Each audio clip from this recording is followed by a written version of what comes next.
বিসমিল্লাহির রহমানির রহিম। পরম করুণাময় ও অসীম দয়ালু আল্লাহর নামে শুরু।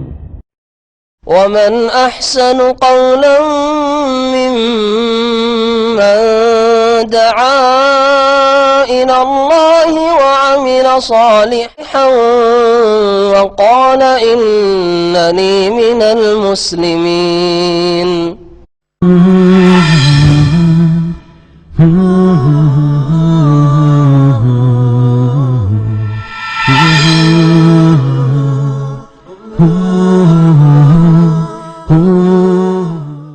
السلام عليكم ورحمة الله وبركاته. بسم الله الرحمن الرحيم. الحمد لله رب العالمين والصلاة والسلام على سيد المرسلين نبينا محمد وعلى آله وصحبه أجمعين. أما بعد فقد قال المؤلف حفظه الله تعالى الباب السادس البدع ويتضمن الفصول التالية. الفصل الأول تعريف البدعة أنواعها وأحكامها. الفصل الثاني ظهور البدع في حياة المسلمين والأسباب التي أدت إليها. الفصل الثالث موقف الأمة الإسلامية من المبتدعة ومنهج أهل السنة والجماعة في الرد عليهم. الفصل الرابع في الكلام على نماذج من البدع المعاصرة وهي من البدع المعاصرة وهي أولا الاحتفال بالمولد النبوي، ثانيا التبرك بالأماكن والآثار والأموات ونحو ذلك، ثالثا البدع في مجال العبادات والتقرب إلى الله. আল্লাহ পাকের সমস্ত প্রশংসা যে আল্লাহ পাক রব্বুল আলামিন তার দিনকে সম্পূর্ণ করেছেন এবং দিনে কোনো কিছু অতিরিক্ত করা আল্লাহ পাকের সন্তুষ্টির উদ্দেশ্যে শক্তভাবে হারাম করেছেন, নিষেধ করেছেন। সালাত এবং সালাম নাজিল করেন মুহাম্মদ রাসূলুল্লাহ সাল্লাল্লাহু আলাইহি ওয়াসাল্লামের প্রতি, যার আনুগত্য পূর্ণরূপে সত্যিকার অর্থে তখনই প্রমাণিত হয় যখন তার নিয়ে আসা দিনে কোনো ঘাটতি না করা হয় আর কোনো বাড়তি না করা হয়। কোনো কিছু বাড়ালে তা বিদাত বলে গণ্য হয়, আর কোনো কিছু ঘটালে আল্লাহ পাকের অসন্তুষ্ট কাজ, ফাসিকি কাজ হয়। এই দুইটি জাতি গুমরাহ হয়েছে। আর যারা নবী করিম সাল্লাল্লাহু আলাইহি ওয়াসাল্লামের নিয়ে আসা দিন যেভাবে আল্লাহ পাক পাঠিয়েছেন, যেভাবে তিনি প্রচার করেছেন সেইভাবেই পালন করে, তারা হচ্ছে সিরাতে মুস্তাকিমের অনুসারী, সরল পথের পথগামী। আমাদের আকিদাতুত তাওহীদের বিষয়বস্তু আজকে 6 অধ্যায়। লেখক আল্লামা শেখ সালেহুল ফৌজান হাফিজাহুল্লাহ তাআলার কিতাব থেকে, যার বিষয়বস্তু আল বিদআ, বিদআতুনের বহুবচন আল বিদআ, বেদাত সম্পর্কে, বেদাত সমূহ। এই বেদাত সম্পর্কে বিভিন্ন দিক নিয়ে তিনি আলোচনা করবেন। আর তিনি বলছেন ওয়ায়াতাদাম্মানু আল ফুসুল আত-তালিয়া। আর এই বিষয়টি, এই বিদাতের বিষয়টি কয়েকটি পরিচ্ছদকে শামিল রয়েছে, এতে কয়েকটি দিক রয়েছে, বা এটা একটা পর্ব বলতে পারেন, যে পর্বে কয়েকটি চ্যাপ্টার রয়েছে, কয়েকটি অধ্যায় রয়েছে। আল ফাসলুল আউয়াল তারিফুল বিদাতে, প্রথম চ্যাপ্টার হচ্ছে বিদাতের সংজ্ঞা, আনওয়াইহা, এবং বিদাতের প্রকরণ, বিদাত কত প্রকার ও কি কি, আহকামহা, এবং বেদাতের হুকুম, বিধান কি শরীয়তে। আল ফাসলুস সানি, দ্বিতীয় অধ্যায় হচ্ছে যুহুরুল বিদআ ফি হায়াতিল মুসলিমিন, মুসলিমদের জীবনে বিদাতের বহিঃপ্রকাশ, বিদাতের সূচনা, ওয়াল আসবাব আল্লাতী আদ্দাত ইলাইহা, আর যেসব কারণে বিদাত জন্ম নিয়েছে, বিদাত জন্ম নিয়েছে, কি কি কারণে মুসলিম সমাজে, অথচ মুসলিমেরা সবাই আল্লাহকে ভালোবাসে, তার রাসূলকে ভালোবাসে।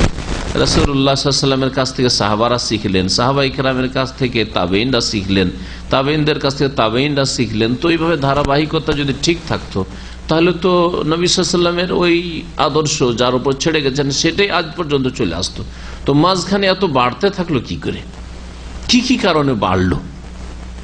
বেড়ে যাওয়ার নাম ধর্মের নামে বেড়ে যাওয়ার নাম না বিদাত। আল ফাসলুর তারপরে বলছেন যে আল ফাসলুস সালিস, তৃতীয় চ্যাপ্টার হচ্ছে মওকিফুল উম্মাতিল ইসলামিয়া মিনাল মুবতাদিআহ, বিদাতীদের সম্পর্কে মুসলিম উম্মার ভূমিকা কি? মুসলিম উম্মা বিদাতীদের সম্পর্কে কি বিশ্বাস ধারণা রাখে, তাদের সাথে কি আচরণ করে থাকে। ও মানহাজ আহলিস সুন্নাত ওয়াল জামাআতির রাদ্দি আলাইহিম, এবং আহলিস সুন্নাত ওয়াল জামাতের আদর্শ তাদের খণ্ডনের ক্ষেত্রে, তাদের বিদাতের খণ্ডনের ক্ষেত্রে তাদের আদর্শ কি। আল ফাসলুর রাবে, আর চতুর্থ অধ্যায় হচ্ছে ফিল কালাম আলা নামাজ মিনাল বিদআল মুআসিরা, বর্তমান যুগের যেসব বিদাত রয়েছে সেসব বিদাতের কতিপয় নমুনা সম্পর্কে আলোচনা, অর্থাৎ প্রচলিত বিদাত, বর্তমান মুসলিম বিশ্বে প্রচলিত বিদাত সম্পর্কে আলোচনা। তার তিনটি বিদাত বিশেষ করে আলোচনা নিয়ে এসছেন, বড় বড় বিদাত। একটি হচ্ছে আল ইহতিফাল বিল মৌলিদিন নবী, নবী করিম সাল্লাল্লাহু আলাইহি ওয়াসাল্লামের জন্ম উপলক্ষে কি করা, উৎসব করা, অথবা ঈদ মিলাদুন নবী বলা এবং তাতে কিছু করা। দ্বিতীয় হচ্ছে আত-তাবাররুক বিল আমাকিন ওয়াল আসার ওয়াল আমওয়াত ওয়া নাহওয়া যালিক, বরকত হাসিল করা কিছু স্থান দ্বারা আর কিছু পরিত্যক্ত বস্তু দ্বারা অথবা মৃতদের মাধ্যমে ইত্যাদি ইত্যাদি, এইরকম বিভিন্ন জিনিস থেকে, যেগুলি থেকে বরকত হাসিল করা কোরআন এবং হাদিস দ্বারা প্রমাণিত নয়। 3 নম্বর হচ্ছে আল বিদআ ফি মাজালিল ইবাদাত, ইবাদতের ক্ষেত্রে বহু রকমের বিদাত, আল বিদআ বহুমুখী বিদাত। ওয়া তাকাররুব ইলা আল্লাহ, এবং আল্লাহ পাকের সান্নিধ্য লাভের আশা রাখা ইবাদতে বিদাত করে। নামাজ পড়ে আল্লাহ নৈকট্য লাভ হবে, যায় নামাজের দোয়া পড়ে আল্লাহর নৈকট্য লাভ হবে, হ্যাঁ, ইক্তাদাত বিহাজাল ইমাম বলে সওয়াব হবে, সম্মিলিত মোনাজাত করে সওয়াব হবে, আল্লাহর নৈকট্য লাভ হবে। নামাজের বিদাতের ক্ষেত্রে কি করা, আল্লাহর নৈকট্য লাভ করা ইবাদতের ক্ষেত্রে। রোজার ক্ষেত্রে নওয়াই তানা সুমা গাদান দিয়ে রোজা শুরু করতে হবে, না হলে রোজা অসম্পূর্ণ থাকবে। উচ্চারিত নিয়ত দ্বারা রোজা শুরু করতে হবে। এইরকম বহু রকমের ইবাদত বন্দিগিতে বিদাত রয়েছে, আর এক এক এলাকায় এক এক রকমের বিদাত রয়েছে। ইবাদত বন্দিগির ক্ষেত্রে বিদাত, হজের ক্ষেত্রে বিদাতের শেষ নেই। হজ করতে এসে কথার কাজের আকীদার বিদাত, মদিনা না আসলে হজ অসম্পূর্ণ থাকবে, এটা হচ্ছে আকীদার বিদাত। হ্যাঁ, কিছু বাচনিক বিদাত আছে, আর কিছু আছে কর্মগত বিদাত আছে, আমলি বিদাত আছে। সবগুলি সম্পর্কে আলোচনা করবেন। আজকে প্রথম চ্যাপ্টারটি নিয়ে আলোচনা করবেন, তাতে 3টি বিষয় রয়েছে। তারিফুল বিদা আল ফাসল আউয়াল, প্রথম অধ্যায় হচ্ছে বিদাত সম্পর্কে, বিদাতের সংজ্ঞা আর বিদাতের প্রকরণ, কত প্রকার ও কি কি, আর এরকম কোন প্রকার আছে না নেই, প্রকার আছে তো কোন ধরনের প্রকার আছে, ও আহকামুহা, এবং বিদাতের বিধিবিধান কি। বেদাতগুলি কখনো কি বড় শিরকে পৌঁছিতে পারে, হ্যাঁ, না কি সব সময় তার নিচে থাকবে, ইত্যাদি সব বিষয়গুলি। প্রথমত আলোচনা শুরু করছেন তারিফুহা, মানে তারিফুল বিদা, বিদাতের সংজ্ঞা। বিদাত সম্পর্কে আলোচনা করতে গিয়ে কোরআনে কারীমের সূরা মায়েদার আয়াত নম্বর 3, বড় লম্বা আয়াত রয়েছে, তার একটি অংশ উল্লেখযোগ্য, বিশেষ করে উল্লেখ করা উচিত। এরকম বিদাত সম্পর্কে মেলা আয়াত পেশ করা যেতে পারে, তবে এই আয়াতে আল্লাহ পাক বলেছেন যে আমি দিনকে কি করেছি, কমপ্লিট করে দিয়েছি। আলিয়াউমা আকমালতু লাকুম দীনাকুম ওয়া আতমামতু আলাইকুম নি'মাতি ওয়া রাদিতু লাকুমুল ইসলাম দীনা, আজকে তোমাদের জন্য দিনকে আমি কি করেছি, আকমালতু, কামিল করে দিয়েছি, পূর্ণাঙ্গ করে দিয়েছি। আতমামতু লাকুম দীনাকুম, তোমাদের দিনকে, অর্থাৎ তোমাদের জন্য যে দিনকে আমি মনোনীত করেছি। ও আতমামতু আলাইকুম নি'মাতি, এবং আমার নিয়ামতকে, অনুগ্রহকে পূর্ণতা দান করেছি তোমাদের জন্য বা তোমাদের প্রতি। ওয়া রাদিতু লাকুমুল ইসলাম দীন, আর ইসলামকে তোমাদের দিন স্বরূপ আমি পছন্দ করেছি বা মনোনীত করেছি। ইসলামই আল্লাহ পাকের মনোনীত দিন। আর কোন দিন আল্লাহর কাছে স্বীকৃত নয়। সমস্ত আম্বিয়া রাসূলগণের দিন ইসলাম ছিল। ইয ক্বালা লাহু রাব্বুহু আসলিম, কাকে বলেছিলেন? আল্লাহ পাক রব্বুল আলামিন ইব্রাহিম আলাইহিস সালামকে। কালা কি বলেছিলেন? কালা আসলামতু লিরাব্বিল আলামিন, বিশ্বজাহানের রবের সামনে আমি ইসলাম গ্রহণ করলাম বা আত্মসমর্পণ করলাম, মুসলিম হইলাম। বিলকিস যখন সুলাইমান আলাইহিস সালামের কাছে এসে তার আনুগত্য স্বীকার করেছিলেন, তখন কি বলেছিলেন? ওয়া আসলামতু মা সুলাইমান লিল্লাহি রাব্বিল আলামিন, আমি সুলাইমান আলাইহিস সালামের সাথে রব্বুল আলামিনের সামনে আমি ইসলাম এর ঘোষণা করলাম। ওয়া আসলামতু। তো সমস্ত মানব জাতির ইতিহাসে আদম আলাইহিস সালাম থেকে শুরু করে যারা 70 দিন মেনেছে তাদের দিন ছিল ইসলাম। ইসলাম ছাড়া অন্য কোনো ভিন্ন দিনই ছিল না। ইহুদি নামটি আল্লাহর দেওয়া নয়, ইহুদি ধর্ম। খ্রিস্টান ধর্ম নাসরানিয়া বা মসিহিয়া, এই যে নামগুলি আরবিতে বলা হচ্ছে, ক্রিশ্চিয়ানিটি, এই নামগুলি আল্লাহ প্রদত্ত নয়, ওগুলি তাদের বানান নাম। আর এগুলি বিকৃত ধর্মের নাম। অবিকৃত আল্লাহ পাকের যে নাজিলকৃত দিন মুসা আলাইহিস সালামের প্রতি, সেটা ইহুদি ধর্ম নয়, সেটা ইসলাম। আল্লাহ পাকের নাজিলকৃত দিন ঈসা আলাইহিস সালামের উপর, সেটা হচ্ছে দিন ইসলাম। তখনকার দিন ইসলাম ছিল। আর তারপরে তাতে ঘাটতি বাড়তি করে পূর্ণতা দান করা হয়েছে শেষ নবী মুহাম্মদ রাসূলুল্লাহ সাল্লাল্লাহু আলাইহি সাল্লামের মাধ্যমে। যেমন বাংলাদেশে ৭১ আগে যে আইনগুলি ছিল সবগুলিকে বাতিল করা হয়েছে না, তাতে কি করা হয়েছে? সংযোজন করা হয়েছে। হাজফ এবং এজাফা, কিছু অফ করা হয়েছে, হজফ করা হয়েছে, আর কিছু অ্যাড করা হয়েছে, তাই না? এইভাবে নতুন সংবিধান তৈরি হয়েছে। ওই রকমই ৭১ আগে যে আইনগুলি ছিল পাকিস্তানি আইন, ইস্ট পাকিস্তানের আইন, সেই পাকিস্তানি আইনে এমন না যে তার আগে ইংরেজদের আইনের সবগুলিকে ক্যান্সেল করেছে, তারা ওই মানুষের তৈরি করা বেশ কিছু আইন তাদের রেখেছে। যখন যে আইনটা থেকে তখন সেই দেশের ওইটাই আইন। তাহলে ৪৭-এর আগে যে আইনটা ছিল বাংলার জমিনে, সেইটাও বাংলার জমিনের আইন ছিল, সংবিধান ছিল। আর ৪৭ থেকে ৭১ সেটাও বাংলার জমিনের পূর্ব পাকিস্তানে বা পূর্ব বাংলার ছিল, আইন ছিল। আর ৭১-এর পরে এখন যেটা আছে সেটাও পূর্ব বাংলার আইন, ঠিক না?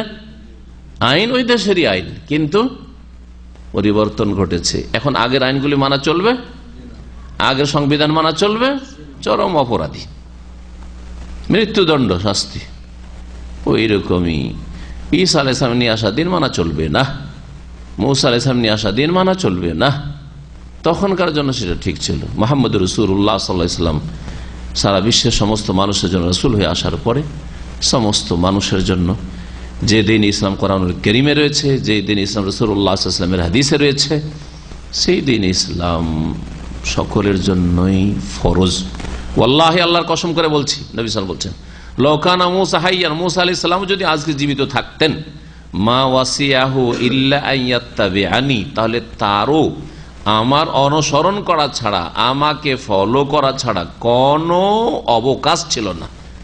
মা ওয়াসিয়াহু মানে তার কোনো উপায় ছিল না, কোনো নাজাত ছিল না। যদি নবী মুহাম্মদ সাল্লাল্লাহু আলাইহি ওয়াসাল্লামের যুগ পেয়ে যায় জীবদ্দশায়, এই জন্য খেজের নবী সাল্লাল্লাহু আলাইহি সাল্লামের নবুয়তের আগেই কখন মারা গেছে, তার যুগে মারা গেছে, অথবা তারপরের যুগে মারা গেছে, দীর্ঘায়ু পেয়ে মারা গেছে। এখন যদি কেউ বলে খিজের বেঁচে আছে, এটা ইসলাম বিরোধী কথা। কারণ যদি বেঁচে থাকে তো তার নবী সাল্লাল্লাহু আলাইহি ওয়াসাল্লামের সামনে এসে কালেমার শাহাদাত দেওয়া ফরজ হয়ে আছে।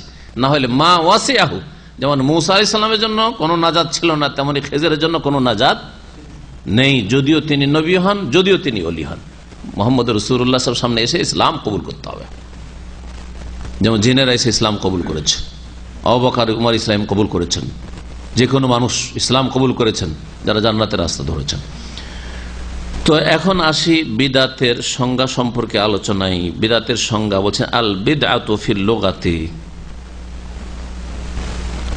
বিদাতের আবিধানিক অর্থ, লোগা মানে বিদাতের শাব্দিক অর্থ, শাব্দিক অর্থ বা আবিধানিক অর্থ কি?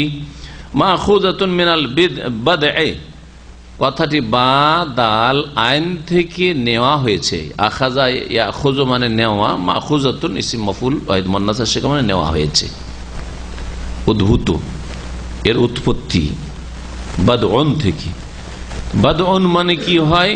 ওয়াহুয়াল ইখতিরাউ আলা গায়রি মিসালিন সাবিকিন, পূর্বের কোন দৃষ্টান্ত ছাড়া কোনো কিছু আবিষ্কার করা বা তৈরি করা। এর পূর্বে আপনার সামনে কোনো নকশা ছিল না, কোনো একটা দৃষ্টান্ত ছিল না যে আমি ওইটাকে ফলো করে এরকম কিছু একটা তৈরি করব। প্রথম তৈরি করছেন আপনি, এটার নাম হচ্ছে বাদা আয়াবদাও। এই জন্য এবদা, আবদা বা বেফাল থেকে এবদা বলা হয় কি ইখতিরাকে, আবিষ্কারকে। যা আজকাল আবিষ্কার হয়ে গেছে ওর একটা নতুন মডেল হচ্ছে। হ্যাঁ, এটা কোনো কৃতিত্ব না। আমাদের এক ওস্তাদ বলছেন, প্রথম আপনারা বেশি বুঝেন সায়েন্স, যখন প্রথম রেডিও তৈরি হয় তো রেডিওটা কত বড় ছিল? আমাদের যারা বেশি শিক্ষিত মানুষ জেনারেল তারা বলে, উত্তর দেন, কিছু জানা আছে সম্পর্কে? অনেক বড়। হ্যাঁ, কিন্তু আজকাল মোবাইলে দুনিয়ার কাজ আসলে একটা রেডিও ফ্যাসিলিটি, অনেক মোবাইল আছে। প্রথম যে আবিষ্কার করেছে কেউ কি বলা হয়? বাদা বলা হয়, এবদা। এবদা যা হয়নি এখন পর্যন্ত, নতুন কিছু যদি এখন নিয়ে এসে দেয় তাহলে ওটা এবদা বলা হচ্ছে। মুবদে আবিষ্কারক, মুখতারে বা মুবদে।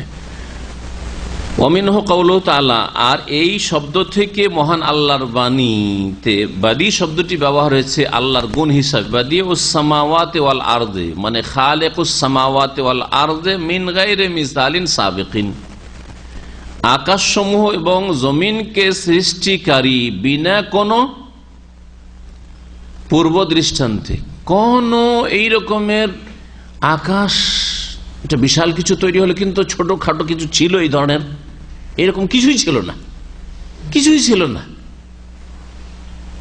সর্বপ্রথম কোনো কিছুর সৃষ্টির সূচনা করা, বাদিউস সামাওয়াত, সৃষ্টির সূচনা করা। আল্লাহ পাক যে বাদী, সৃষ্টির সূচনা তিনি করেছেন।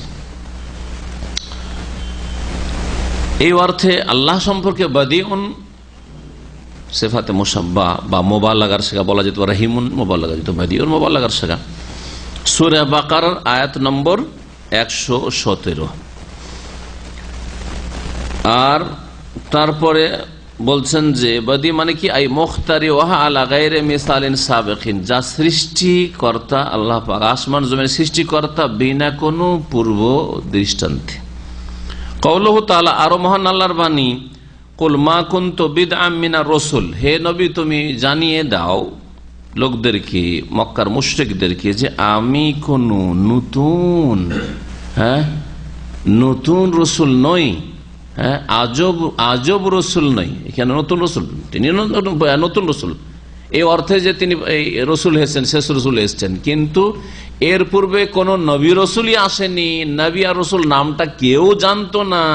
আর প্রথমে সে মোহাম্মদ বলে দিয়ে তোমাদেরকে একবার হতভম্বে ফেলে দিয়েছেন, হতভম্ব করে দিয়েছেন, এরকম নয়। এর আগে বহু নবী রসুল এসেছেন। মা কুনতু বিদআম মিনার রাসূল, আমি রিসালাতের যে সিরিজ, এতে কোনো নতুন কথা নিয়ে আসিনি যে আমি প্রথম রসুল দাবি করলাম। আই মা কুনতু আউয়ালু মান জাআ বির রিসালাতি মিনাল্লাহ ইলাল ইবাদ, আমি এমন কোন ব্যক্তি নই যেই ব্যক্তি বান্দার উদ্দেশ্যে আল্লাহর তরফ থেকে প্রথম রিসালাত নিয়ে এসেছে, এমন নয়। বাল তাকাদ্দামানি কাসীর মিনার রাসূল, বরং আমার পূর্বে অনেক রাসূলগণ এসেছেন, তারাও আল্লাহর মেসেজ নিয়ে এসেছিলেন, পেগাম নিয়ে এসেছিলেন। ওয়ায়ুকালু, আরবি ভাষায় আরো বলা, এই আয়াতটি রয়েছে সূরা আহকাফ, সূরা আহকাফ আয়াত নম্বর 9। আর আরবি ভাষায় বলা হয় ইবতাদা ফুলানুন বিদআতান, কেউ যদি একটা নতুন কাজ করে তাহলে বলা হয় অমুক ব্যক্তি, ফুলান মানে অমুক, অমুক ব্যক্তি একটি নতুন কাজ করেছে। ইবতাদা ফুলানুন বিদআতান, অমুক ব্যক্তি একটি নতুন কাজ করেছে। এই ইবতাদা তারিকাতান লাম ইয়াসবিক ইলাইহি, এমন একটা পন্থা চালু করেছে বা এমন একটি কোন বিষয় চালু করেছে, লাম ইয়াসবিক ইলাইহা, যার পূর্বে কেউ করেন, তার আগে আর কেউ করেন নাই, সর্বপ্রথম সেই কাজটি করেছে। এটাকে বলা হয় কি? ইবতাদা বলা হয়, ইবতাদা। আপনি নতুন পদ্ধতিতে একটা দাওয়াতের কাজ শুরু করলেন, এর আগে কেউ করেনি, এটা এই অর্থে ইবতিদা। হ্যাঁ, কিন্তু দাওয়াতের মূল কাজ আছে, দাওয়াতের মূল কাজ দিনে ইসলামে আছে, কিন্তু আপনি নতুন পদ্ধতিতে নতুন কিছু সাজ সরঞ্জাম ব্যবহার করে, ধরেন প্রজেক্টর ব্যবহার করি, এতদিন পর্যন্ত আমরা প্রজেক্টর ব্যবহার করিনি, আমাদেরই ধরেন বাংলায়, তাই না? এখানে আকীদাতুত তাওহীদ প্রজেক্টর ব্যবহার করেননি, আগামী সপ্তাহে প্রজেক্টর ব্যবহার করলেন না, নতুন পদ্ধতিতে আজকে থেকে ক্লাস চালু হয়েছে, বলছেন না? বলছেন না? তো এটা হচ্ছে ইবতিদা, কিন্তু ধর্মীয় বিদআত না, এটা শাব্দিক অর্থে এইটা নতুন পদ্ধতি। ওয়াল ইবতিদা আলা কিসমাইন, আর বিদআত বা নতুন কিছু করা, ইবতিদা যেটা আরবি ভাষায় নতুন কিছু করা হচ্ছে দুই প্রকার, ইবতিদাউন ফিল আদাতে আর ইবতিদাউন ফিদ দ্বীনে। একটি হচ্ছে পার্থিব কাজে, আদাত মানে যেগুলি রীতিনীতি অভ্যাসগত কাজ, মানে দুনিয়ার কাজ, পার্থিব কাজ। যদি আদাত না বলে শাইখ বলতেন তাহলে মিল হইতো বেশি, ইবতিদাউন ফিদ দ্বীন ইবতিদাউন ফিদ দুনিয়া, তাহলে বেশি মিল হইতো। ইবতিদাউন ফিল আদাত অর্থাৎ পার্থিব কাজে কোন নতুন কিছু করা, কা ইবতিদাইল মুখতারাতিল হাদিসা, যেমন নতুন নতুন আবিষ্কৃত বস্তুগুলি, হ্যাঁ, নতুন নতুন আবিষ্কৃত বস্তু আবিষ্কার করা হয়েছে। মোবাইল ছিল না, আমাদের চোখের সামনে মোবাইল আসলো। হ্যাঁ, তার আগে আপনার রাস্তায় বুথ, ওই কার্ড সিস্টেম বুথ ছিল না, তারপর আসলো, গেছে, চলে গেছে, নাসিয়া মানসিয়া, অনেকে ভুলেই গেছেন, স্মরণ করাইতে হবে যে এরকম ছিল, কার্ড ঢুকিয়ে টেলিফোন হইতো রাস্তায় দাঁড়িয়ে দাঁড়িয়ে। হ্যাঁ, তার আগে কয়েন ঢুকিয়ে হইতো। জি, মাঝখানে মোবাইলের আগে কার মোবাইল এসেছিল, এইরকম মোবাইল না, কার, গাড়িতে থাকলে শুধু এটা ব্যবহার, গাড়ির সাথে সম্পর্কিত, তাও 10,000 15,000 রিয়াল মূল্য ছিল। এক সৌদি প্রথম কিনেছে, আর আমার এক পরিচিত লোক, ওর কফির হচ্ছে ওই সৌদি কিনেছে, কেনার পরে টেলিফোন ধরিয়ে দিয়ে তুই বাড়িতে কথা বলতো, আমাকে লাগিয়েছে, তার যে খুশি জীবনে পর্যন্ত পেয়েছে, বলছে শাইখ আপনার সাথে কথা বলছি এমন একটা দিয়ে টেলিফোন দিয়ে যে কারে আমরা এখন রাস্তায় চলছি আর কথা বলছি। এটা 1996 কথা, তখন 95-96 মোবাইল কিন্তু হয়নি, তাই না? 96-97 এই সময়গুলোতে কথা। তো ওকে আশ্চর্য লাগছে যে কি গাড়ি দিয়ে ড্রাইভিং চলতে আছে, গাড়িতে আমরা রাস্তা অতিক্রম করছি আর কথা বলছি। এখন ওইটাকে কি লাগবে? রিজেক্টেড, গেছে, প্রত্যাখ্যাত, দরকার নেই, পরিত্যক্ত। ওয়াহাজা মুবাহুন, পার্থিব কাজের ক্ষেত্রে নতুন কিছু আবিষ্কার করা, নতুন আবিষ্কৃত বস্তু জায়েজ, উপকারী হলে জায়েজ, অপকারী হলে জায়েজ নেই। উপকারী বৈধ জিনিস জায়েজ। লিআন্নাল আসলা ফিল আদাত আল ইবাহা, কারণ আদাত অভ্যাসগত কাজগুলির ক্ষেত্রে আসল হচ্ছে মুবাহ, বৈধতা, মুবাহ হওয়া, জায়েজ হওয়া। আপনি সমুদ্রের বিচে ঘুরতে যাবেন, ওখানে গিয়ে কোনো পাপ টাপ করবেন না, ওখানে পাপও নেই আর কোনো নেকিরও কাজ যাচ্ছেন না যে ওখানে যায় একটা দিনের দাওয়াত দেব, তো এটার নাম কি? মুবাহ, জায়েজ। নেকিও নেই কারণ নেকির উদ্দেশ্য যাচ্ছেন, আর গোনাও নেই কারণ ওখানে গোনা করার উদ্দেশ্যে যাচ্ছেন না, ঠিক আছে না? মুবাহ, যাতে নেকিও নেই গোনা নেই, এগুলোকে বলা হয় জায়েজ। দুই দিকই সমান, নেকি গোনার পাল্লা সমান, ওইখানে কিচ্ছু নেই, ওতে নেকিও নেই গোনাও নেই।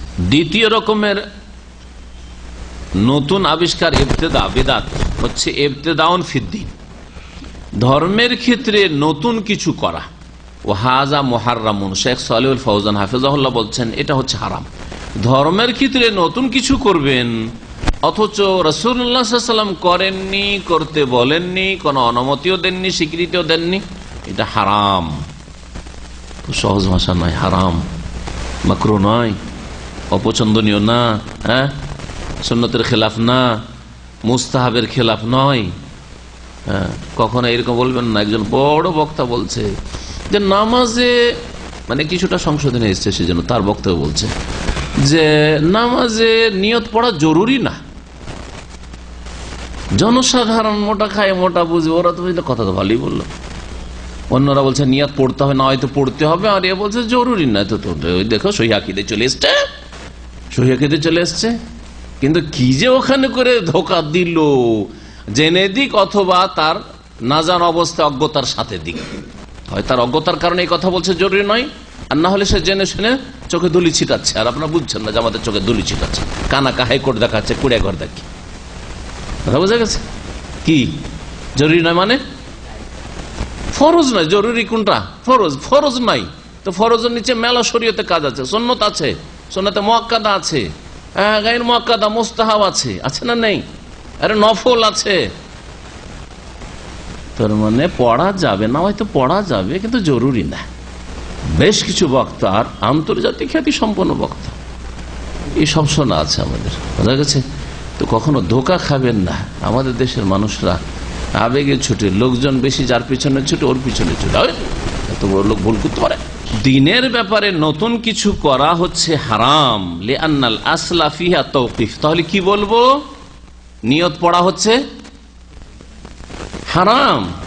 শেখের ভাষায় বলেন নিয়ত পড়া কি হারাম? নামাজ তো পড়া হারাম, নামাজের জন্য, রোজার জন্য, উজুর জন্য হারাম। ভালো করে শোনেন, যেমন আপনার জন্য সিগারেট পান করা হারাম, মদ খাওয়া হারাম, মিথ্যা কথা বলা হারাম, হ্যাঁ, ধোকা দেওয়া হারাম, চুরি করা হারাম, ওই রকম বিদাত করা হারাম। চুরি করলেও চোর বুঝছে যে কাজটা ভালো করছেন না, কিন্তু নামাজ তো পড়নেওয়ালা বলছে সবের কাজ করছে, এই জন্য আরো মারাত্মক হারাম।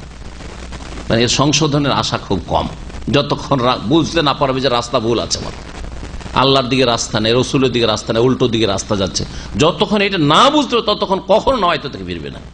আর চোর নিজে সবসময় বুঝতে পারছে, রাত্রে চুরি করে আর দিনে আসা ঘুমায়, চুরি করে যখন বাড়ি পৌঁছে তখন নিজেকে তিরস্কার করে চোর, যে এত নিকৃষ্ট কাজ ভাগ্যে জুটেছিল। কিন্তু নয়তো পড়নেওয়ালা কি এটা মনে করে যে এত খারাপ কাজ করি, নয়তো পড়ি? কখনো না।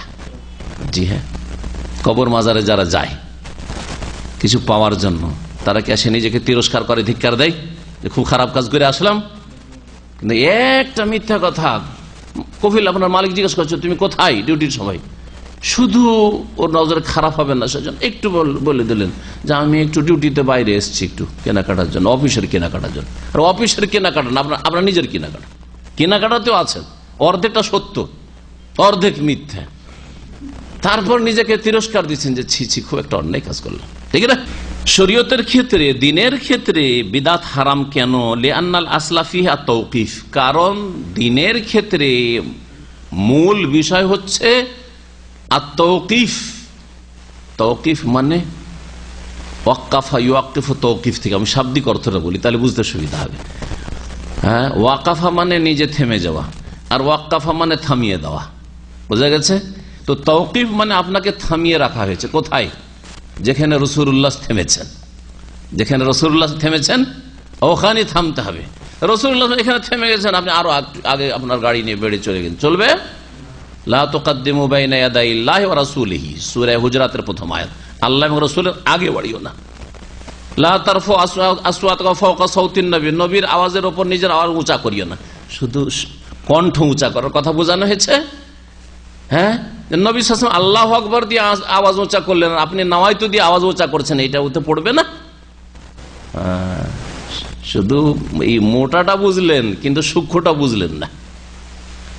আগে বাড়া মানে নবী সাল্লাল্লাহু রাস্তায় চলছেন, তার জীবদ্দশায় তার আগে আগে চলে গেলাম, আরে বেয়াদবি করে দিলাম। হ্যাঁ, ওইটা শুধু বুঝলেন আপনি, যেটা মাহসুস হিস্সি অনুভূত সেটা বুঝলেন, কিন্তু যেটা আসল বিষয় যে কিয়ামত পর্যন্ত রাসূলুল্লাহর আগে বাড়া যাবে না সাল্লাল্লাহু আলাইহি ওয়াসাল্লাম, এটা বুঝলেন না। যে নবী সাল্লাল্লাহু আলাইহি ওয়াসাল্লাম নামাজ তো পড়েননি, আমি কেন পড়বো? আগে বেড়ে গেলাম তো। নবী সাল্লাল্লাহু আলাইহি ওয়াসাল্লাম জানাজা জায়নামাজের দোয়া পড়েনি, আমি কেন পড়বো? সুতরাং আগে বেড়ে গেলাম আমি। নবী করিম সাল্লাল্লাহু আলাইহি ওয়াসাল্লাম 2 ঈদ করেছেন, ঈদুল ফিতর, ঈদুল আযহা, তো ঈদুল মিলাদুন নবী কেন? তাহলে আগে বেড়ে গেলাম আমি। নবী করিম সাল্লাল্লাহু আলাইহি ওয়াসাল্লামের কবর কাঁচা কবর থেকেছে, সাহাবায়ে কেরামদের কবর সব কাঁচা কবর, তো আমার পীরের কবর পাকা কেন হবে? আমার দেশে পাকা কবর কেন থাকবে? নবী সাল্লাল্লাহু আলাইহি ওয়াসাল্লাম উঁচা কবর, কাঁচা কবরই, পাকা কবর না, কাঁচা কবরই যদি 1 হাত, আধা হাতের বেশি, 1 বিঘতের বেশি উঁচা থাকে তো ভেঙে বরাবর করে দিতে বলেছেন। তাহলে এটা কি নবীর আগে বেড়ে যাওয়া নাই? পাকা কবর আর উঁচা কবর, আর কবর ফুল চড়ানো, কবর চাদর চড়ানো, সব আগে বেড়ে যাওয়া। যতগুলি বেদাত আছে সবগুলি নবীর আগে বেড়ে যাওয়া। কোরআনে বিদাতের খণ্ডনের বহু আয়াত রয়েছে। কোরআনে যদি অর্থ সহ বুঝতো তো মুসলিম বেদাতি হইতো না। কোরআন বুঝেই না যে বেদাতের কারণগুলি যখন বলা হবে তার মধ্যে মুখ্য কারণ হচ্ছে অজ্ঞতা। দিনের ধার ধারে না, কোরআন শিখার হাদিস শিখার ধার ধারেই না, রসুলের কাছে আসার ধার ধারেই না। তৌকিফ মানে থামিয়ে রাখা হয়েছে। শরীয়তে আসল হচ্ছে যে থেমে যেতে হবে যতক্ষণ না দেখবেন যে অনুমতি আছে আগে বাড়ার। বুঝা গেছে? 4 রাকাত জোহর পড়ে থেমে যেতে হবে, 5 রাকাতে এই জন্য উঠেও যদি যায় সোজা ইমাম, তারপরে কি করতে হবে? উঠে তারপর বসে যেতে হবে। কিন্তু 2 রাকাত পড়ে যদি উঠে যায় তাশাহুদ ছুটে গেছে, আর উঠবে সোজা হয়ে গেলে না, আর বসবে ফিরে বসবে না। তাশাহুদ গেছে গেছে প্রথম তাশাহুদ, ওর জন্য ঘাটতি পূরণ করে সহ সিজদা কর, কিন্তু আর ফিরতে হবে না, কারণ অবকাশ আছে। 2 এর পরে তৃতীয় পড়ার অবকাশ আছে। কিন্তু 4 রাকাত জোহর পড়ার পরে, আসর 4 পড়ার পরে, এশা 4 পড়ার পরে 5 পড়ার অবকাশ নেই।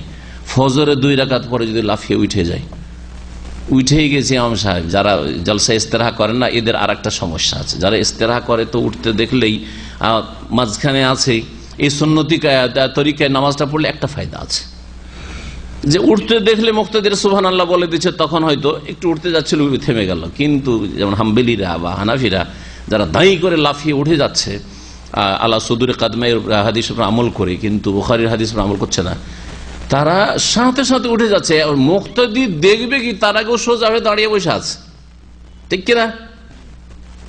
সোজা হয়ে দাঁড়িয়ে বসে আছে।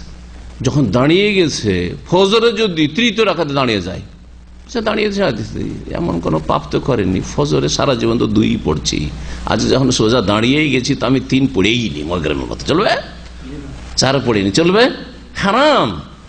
কেন হারাম? তৌকিফ, থামতে হবে। নবী 2 রাকাতে থেমেছেন, 2 রাকাতের ফরজের বেশি জিন্দগিতে পড়েনি। সুতরাং তোমার জন্য 3, 4 কখনো পড়া যাবে না ফজর নামাজ। মাগরিবে 3-এর জায়গায় 4 বা 5 বেজোড়ি না করতে হবে। বেতরি ধরেন, হ্যাঁ বেতরি ধরেন, আপনি নিয়ত করেছেন 3-এর, যদিও ধরেন কেউ ইখতিলাফ করতে পারে, কিন্তু যেটা নিয়ত করেছেন আপনি যে এই রাকাতে পড়বো, ওতেই থামেন আপনি। শরীয়তে আসল হচ্ছে কি তৌকিফ। এই জন্য একটি কথা আমরা অনেক সময় বলি, এখন আজকে তৌকিফের ব্যাখ্যাটা করলাম কি, যে এবাদতের আসল হচ্ছে তৌকিফি, এবাদত হচ্ছে তৌকিফি। আর মামলাত, লেনদেন, ব্যবসা বাণিজ্য, আদান প্রদান, এর আসল হচ্ছে ইবাহাত, মুবাহ, জায়েজ। নতুন নতুন ব্যবসা আজকাল দুনিয়াতে হচ্ছে, আসল হচ্ছে কি শরীয়তের যে ব্যবসার কায়দাগুলি রয়েছে, নীতিমালাগুলি রয়েছে, সেগুলির আওতাতে যদি বৈধতা থাকে তাহলে আসল হচ্ছে যে নতুন রকমের ব্যবসা হইলেও আজ পর্যন্ত এই রকমের ব্যবসা বাণিজ্যের কথা শুনিনি, এই রকমের আদান প্রদানের কথা শুনিনি, হ্যাঁ জায়েজ, ঠিক না? জায়েজ। কিন্তু ইবাদত বন্দেগীর ক্ষেত্রে আসল হচ্ছে থামতে হবে না, আসল হচ্ছে যে না জায়েজ। এই জন্য আসল হচ্ছে তাওকিফুন আল মানউ, আগে বাড়া যাবে না, বাধা।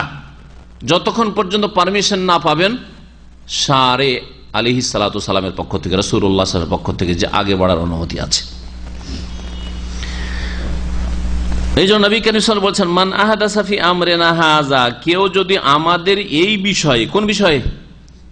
ফি আমরি দ্বীনে, আমরিনা হাযা মানে আমরি দ্বীনে, আমাদের এই বিষয়, দিনের বিষয়ে নতুন কিছু করে, মা লাইসা মিনহু, যা তার অন্তর্ভুক্ত না, ফাহুয়া রাদ্দুন, সেটা প্রত্যাখ্যাত। ফি রিওয়ায়া, প্রথমটি তো এটি বুখারীতে রয়েছে আর মুসলিমও রয়েছে, আর দ্বিতীয়টি হচ্ছে মুসলিমে রয়েছে।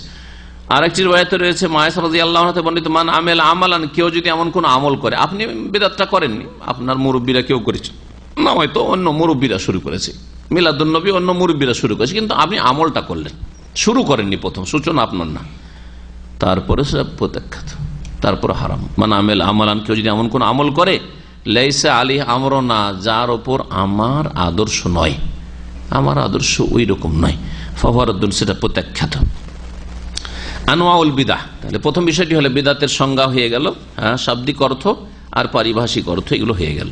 এই ক্ষেত্রে দুটো ভাগও হলো, দুনিয়ার পার্থিব বিদআত আর ধর্মীয় বিদাত। পার্থিব বিদাত মানে পার্থিব নতুন কাজ, অসুবিধা নেই, আসল হচ্ছে জায়েজ। আর দিনের যদি নতুন কাজ হয় তাহলে টোটালি কি হারাম। আনওয়াউল বিদাত, বিদাতের প্রকরণ। বিদাত কত প্রকার ও কি কি? আল বিদআতু ফিদ্দীন নাওআনি, শেখ বলছেন বিদাত ধর্মের ক্ষেত্রে দুই ভাগে বিভক্ত, কিন্তু বিদাতিরা যে ভাগ করে তার কোনো অবকাশ নেই, অন্যরকম দুটো ভাগ রয়েছে তার। প্রথম হচ্ছে আন্নাউল, আর প্রথম প্রকারের বিদাত হচ্ছে বিদআতুন কওলিয়াতুন ইতিকাদিয়া, এমন বিদাত যা বাচনিক এবং বিশ্বাসগত। ধরুন একটার মধ্যে দুটা ঢোকানো হয়েছে, মনে করি যে শেখ একটার মধ্যে দুটো ঢুকিয়েছেন, এটা দুটোকে দুই রকম করা যেতে পারে। কিছু বিদাত আছে যেগুলো শুধু বাচনিক, হ্যাঁ, আর কিছু আছে আকীদাগত, বিশ্বাসগত। যদি হয়তো এখানে বলা যেতে পারে যে যেগুলো বাচনিক বিদাত করে সেটাকে ওই বিশ্বাস নিয়েই করে যে এটা করতে হবে, এই দিক থেকে বলা যেতে পারে। কিন্তু আকীদাগত বিশ্বাস আছে, মুখে বলছেন না কিন্তু বিশ্বাস আছে, জীবনেও কোনোদিন ইয়া গৌসুল আজম মাদাদ বলেন না, তাহলে বাচনিক নেই আপনার বিদাত বা শিরক। বুঝা গেছে? জীবনেও কোনোদিন বলেন না যে নবীর ছায়া ছিল না, কথা বলেন না, কিন্তু অন্তরে বিশ্বাস আছে যে নবীর ছায়া ছিল না। এটা আকীদাগত বিদাত কিনা? দলিল দেন। আসল হচ্ছে যে আদম সন্তানের কি থাকে, শুধু আদম সন্তানের না, হ্যাঁ, যে কোনো জিনিস যার অস্তিত্ব আছে ছায়া আছে, তাই না? ছায়া আছে। তাহলে কেউ যদি আপনাকে বলে যে আপনি বলেন তো যে নবীর ছায়া ছিল, দলিল দেন তো, এর খণ্ডনটা শিখেন। যারা আমরা তো আসলের উপরে আছি যে কোনো জিনিসের ছায়া হয়, হ্যাঁ, ছায়া হয়। আর তুমি বলছো ব্যতিক্রম, যে ব্যতিক্রম বলবে তাকে না দলিল দিতে হবে, তাকে দলিল দিতে হবে। কেউ যদি বলে যে বিশেষ বিশেষ মানুষ আছে মরে না, এটা ব্যতিক্রম কথা, তাহলে দলিল দিতে হবে। আসলে মানুষ মারা যায়, মানুষ মৃত, এটা কম মুসলিম বিশ্বাস করে। তো বাচনিক এবং বিশ্বাসগত বিদাত কামাকালাতিল জাহমিয়া, যেমন জাহমিদের বাচনিক বিদাত, কথা মাকালাত, কৌল, মাকালের বহুবচন। ওয়াল মুতাজিলা, এবং মুতাজিলাদের বিদাত, আর রাফেজা আর শিয়া রাফেজি যারা, তাদের বিদাত, এদের বিদাত গুলি বাচনিক এবং বিশ্বাসগত ইতিকাদি বিদাত। শুধু বিদাতি না, এদের মধ্যে বড় বড় শিরক আছে। জাহমিয়াদের সম্পর্কে এই ফিরকাটি যেহেতু নিশ্চিহ্ন হয়ে গেছে যুগের আবর্তন বিবর্তনে, কিন্তু তাদের আকীদা একেবারে বড় বড় কুফরি ছিল। জাহমিয়াদের কাছে আল্লাহ পাক রব্বুল আলামিন কোন সিফাত নেই, তারা পুরো সিফাতকে অস্বীকার করে। আশআরী মাতুরিদের মতো তাবিল করে না। এরা তো বলে আল্লাহর হাত মানে কুদরতি হাত, ওরা বলছে না না, হাত নাই, পা নেই, চোখ নেই, আল্লাহ কথাও বলেন না, হ্যাঁ, ইত্যাদি সব অস্বীকার করেছে তারা। শুধু আল্লাহ পাকের সত্তাগত গুণ এগুলির ক্ষেত্রে নয়, হ্যাঁ, যেগুলি গুণ রহমান, রাহিম, খালেক, সব অস্বীকার আল্লাহ পাকের গুণ। তো এগুলি হচ্ছে তাদের বাচনিক এবং ইতিকাদি বিদাত। আর বহু বিদাত আছে এগুলি কুফরিতে পৌঁছবে, সেটাও বললে। বিদাত আবার দুই রকম, মুকাফফিরা আর গায়র মুকাফফিরা। কিছু বিদাত আছে কুফরিতে পৌঁছায়, কিন্তু বিদাতে কুফরিতে পৌঁছায় না, ফাসেক বানাই, কমপক্ষে ফাসেক বানাই। মুতাজিলাদের বিদাত রয়েছে কোরআন মখলুক, কোরআন মখলুক, সৃষ্টি, কোরআন সৃষ্টি নয়, কোরআন আল্লাহ পাকের বাণী। আর আল্লাহ পাকের যার বাণী তার গুণ হয়, হ্যাঁ, আপনার কথাগুলি আপনার গুণ, রব্বুল আলামিনের কথা হচ্ছে আল্লাহ পাকের সিফাত, গুণ। এটা হচ্ছে আহলে সুন্নাত ওয়াল জামাতের আকীদা। আর এই নিয়ে আহমদ রহমতুল্লাহ আলাইহির সাথে তাদের দ্বিমত হয়। আর বড় বড় শাসকগুলিকে এই মুতাজিলা মোল্লারা স্বীকার করে নিতে পারে, যার ফলে চরম জুলুম অত্যাচার সেই যুগে হয়েছিল উলামায়ে আহলে সুন্নাহর উপর, চরম জুলুম অত্যাচার হয়েছিল, সুবহানাল্লাহ, যেগুলি এখন বলার সময় নেই। যদি কোরআন মাখলুক হয় তো আউযু বিকালিমাতিল্লাহি, আল্লাহর কালেমার আশ্রয় গ্রহণ করছি, তো আল্লাহর বাণী মাখলুক, তাহলে এখানে মাখলুকের আশ্রয় গ্রহণ করা হইল কিনা? তো নবী সাল্লাল্লাহু আলাইহি ওয়াসাল্লাম কি মুশরিকানা দোয়া শিখাইলেন? যারা দলিল বুঝেন আমার এই দোয়ার দলিলটিকে মনে রাখবেন। জি হ্যাঁ, তাহলে বোঝা গেল আউযু যখন আশ্রয় গ্রহণ করছেন নবী করিম সাল্লাল্লাহু আলাইহি ওয়াসাল্লাম আল্লাহ পাকের পূর্ণাঙ্গ বাণীর, তাহলে বুঝে আল্লাহর বাণীগুলি মাখলুক না, সৃষ্টি না, সেগুলি কি স্রষ্টার গুণ। যেমন স্রষ্টার আপনি কসম করতে পারেন, তেমন স্রষ্টার গুণেরও কসম করতে পারেন। আল্লাহর হাতের কসম করতে পারেন, আল্লাহর রহমতের কসম, আল্লাহর ইজ্জতের কসম, হ্যাঁ, আল্লাহ পাকের কুদরতের কসম, এগুলো গুণ। রহিমের কসম, কাবার কসম, কাবা আল্লাহর গুণ, কাবা তো ইট, হ্যাঁ, বাইতুল্লাহ আল্লাহর গুণ, হ্যাঁ, কাবার রবের কসম। হ্যাঁ, এই আকীদা যদি থাকে তাহলে তো এখন তো ঈমান নবায়ন করা লাগবে। রাফেজিদের বেদাত, এদের বিদাত, বহু বিদাত এদের মধ্যে রয়েছে। তার মধ্যে এদের বিদাত প্রথম সাহাবায়ে কেরামদেরকে গালমন্দ করা, বরং কাফের বলা, তারপরে আলে বাইতকে অসাধারণ মনে করে তাদের মধ্যে আল্লাহর গুণ সাব্যস্ত করা, বিশ্বাস রাখা যে আলীর মধ্যে উলুহিয়াত রয়েছে, তারপরে ইত্যাদি ইত্যাদি বহু তাদের শিরকিয়া কুফরিয়া আকীদা রয়েছে। জি, ওয়াসাইরুল ফিরাকিদ দালার, এই রকমই যত গুমরাহ ফিরকাগুলি রয়েছে এবং তাদের এতেকাদ, এগুলি হচ্ছে বাচনিক এবং এতেকাদি বিশ্বাসগত বিদাত। দ্বিতীয় রকম বিদাত হচ্ছে বিদাতুন ফিল ইবাদাত, ইবাদতের বিদাত। আকীদায় হতে ইবাদত বেদাত নেই, কিন্তু ইবাদতে বিদাত আছে। আকীদায় বিদাত নেই, কিন্তু ইবাদত, আকীদা আপনার ঠিক আছে আল্লাহ সম্পর্কে, পরকাল সম্পর্কে, রাসূল সম্পর্কে। ইবাদত বিদাত বহু রকমের হইতে পারে। তার মধ্যে একটা সংক্ষিপ্ত উদাহরণ দিয়ে বলছেন, কান তাআব্বুদ লিল্লাহি বিইবাদাতি লাম ইউশরিহা, আল্লাহর এমন ইবাদত দ্বারা ইবাদত করা যা আল্লাহ পাক শরীয়তে প্রদান করেন নাই, শরীয়তে প্রদান করেন নাই। চোখ বন্ধ করে নীরবতা পালনের মাধ্যমে আল্লাহর নৈকট্য লাভ করা, এটা কি আজকাল যারা করছে? হ্যাঁ, কোন দেশের নেতা মরে গেলে ওদের সব নীরবতা পালন করে না, বা ওদের কবরের কাছে গিয়ে, হ্যাঁ, সমাধিতে গিয়ে নীরবতা পালন করে না, এটা করছে ওদের শ্রদ্ধা জ্ঞাপনের জন্য। এখন কোন মুসলিম ধার্মিক যদি বলে ওরা যদি মানুষের জন্য, মানুষ মৃতের জন্য যদি এরকম চোখ বন্ধ করে নীরবতা পালন করে, চোখ বন্ধ করে, তো আমরা একটু নীরবতা পালন করার মাধ্যমে আল্লাহর সান্নিধ্য লাভ করব, আল্লাহকে রাজি করব। শরীয়তে এরকম কিছু নেই। এটা না হয় বললাম এমন কিছু যেটা এই বেদাতও চালু হইতে পারে বা কোথাও থাকতে পারে, আমার হয়তো নলেজে নেই, কিন্তু আমাদের সে বেদাত আছে না? নেই। মোরাকাবার বেদাত, ধ্যান করা। মোরাকাবা মানে হিন্দুদের ধ্যান, চোখ বন্ধ করে এমন জিকির ছাড়া যে জিকির করতে করতে এমন ফানা হয়ে যাবে যে সারা দুনিয়া কাশফ হয়ে যাবে। এগুলি না নবী সাল্লাল্লাহু আলাইহি ওয়াসাল্লামের হয়েছে, না সাহাবীদের হয়েছে। এগুলো বিদাত, কাশফের বিদাত, মোরাকাবার বিদাত, ওয়াজদার হালের বিদাত।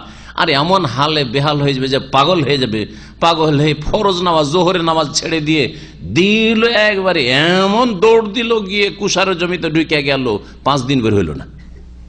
বাংলাদেশের এক বড় পীরের পীর, হ্যাঁ, পীরের দাদা পীর, জানেন নাম? জানেন কি? হ্যাঁ, জি জি জি। তো আল্লাহুল মুস্তান, আল্লাহুল মুস্তান, এগুলি হচ্ছে ইবাদতের বিদাত। এমন তরিকে ইবাদত করা, এটা হচ্ছে নামাজ আল্লাহর ফরজ বাদ দিয়ে দৌড় দিল, এটাই তাদের ইবাদত, বিদাত ইবাদত। আল কিসমুল আউয়াল, হ্যাঁ, ওয়াহি আকসাম, আর এমন তরিকে ইবাদত করা যেগুলি আল্লাহ শরীয়তে দান করেননি, এগুলি কয়েক প্রকারের বলছেন লেখক। কয়েক প্রকার বলে 4 প্রকার উল্লেখ করেছেন তিনি। প্রথম প্রকার হচ্ছে যে ইবাদতের মূলে বিদাত ঢুকানো, মা ইয়াকুনু ফি আসলিল ইবাদা, ইবাদতের আসলে মূল ইবাদতে কি করা? বিদাত করা। বিআই ইউহদিসা ইবাদাতান লাইসা লাহা আসলুন ফি শারঈ, এমন ইবাদত তৈরি করা যার শরীয়তে কোনো ভিত্তি নেই। কা ইউহদিসা সালাতান গায়রা মাশরুআ, এমন নামাজ আবিষ্কার করা, নামাজ শুরু করা, নামাজ চালু করা যা শরীয়তে নেই। আউসিয়া মানে এমন রোজা রাখা গায়রু মাশরু আসলান, যা শরীয়তে আসলই নেই।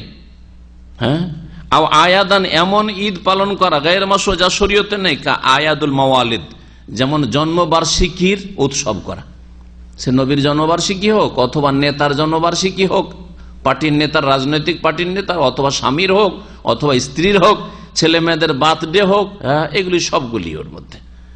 হ্যাঁ, এর মূলটাই হচ্ছে বিদাত। কারণ ইসলামে কারো জন্ম মৃত্যু বার্ষিকীর কোনো অস্তিত্বই নেই, অস্তিত্ব নেই আসলে। যে কোনো মানুষ মারা গেলে আপনার আপনজন 3 দিন শোক করার পরে শেষ, শোককে আর জাগিয়ে উঠাবেন না। প্রতি বছর মৃত্যু বার্ষিকী পালন করা মানে শোককে জাগিয়ে তোলা। জন্মবার্ষিকী পালন করা না, এটাও নেই, এটাও ইসলামের নেই, কোনটাই নেই। নামাজের ক্ষেত্রে উদাহরণ দিতে পারেন সালাতুর রাগায়েব। সালাতুর রাগায়েব যে এই 27 রজব মেরাজের রাতে নামাজ, এই নামাজ চালু হচ্ছে বাইতুল মুকাদ্দাসে যখন 5ম শতাব্দীতে যখন চালু হয়, তখন আল্লাহর নেক বান্দারা যারা দেখলো যে থামতে পারলাম না, আমাদের কথা শুনলো না, তো আল্লাহর ভয়ে ফিলিস্তিন ছেড়ে পালিয়ে গেছিল সব, যে আল্লাহর গজব চলে আসবে। জি, মাগরিবের এশা নামাজ আউয়াবিনের নামাজ, এই নামাজ কয় রাকাত পড়ে ওরা? 6 রাকাত। এই 6 রাকাত হাদিস আছে, হাদিস জয়ীফ, অত্যন্ত জয়ীফ। কিন্তু এই নামাজের নামটা আউয়াবিন দেওয়া, এটি একেবারে বিদআত। প্রথম কথা, নামাজ বিদআত এই জন্য যে নামাজ এই নামাজ নেই এরকম ভাবে। 2 নম্বর হচ্ছে যে এই নামাজের নাম মূলেই নেই, আসলে নামটাই নেই। সালাতুল আওয়াবিন সালাতুল দুহাকে বলা হয়েছে।